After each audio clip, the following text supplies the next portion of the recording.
वाऱ्यावर सोडले. तीही माणसे थोडे जपूनच घ्यावे, नीट तपशील गोळा करावे, नंतरच वास्तव रंग भरावे.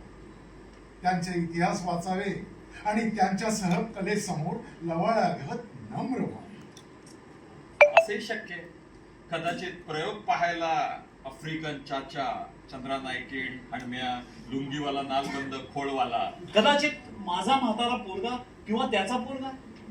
कदाचित म्हातारा काळोख नाकावर चष्मा अडतो. कदाचित माझी वयस्क कविता कोपरा धरून. हेही शक्य आहे. कदाचित अख्खी वस्तीच थिएटरवर येईल चालू. हे सगळे तसे मुलखाचे खट्याळच. जरा काही चुकले फिसकटले तर बिथरतील, नेम नाही. दिसल्या व म्हातारा आफ्रिकन सिंह किंवा त्याचा पोरगा ही अख्खे थिएटर डोक्यावर घेतील, शिट्ट्या वाजवून वाजवून वॉकआउट करतील. नेम नाही त्यांचा, नेम नाही.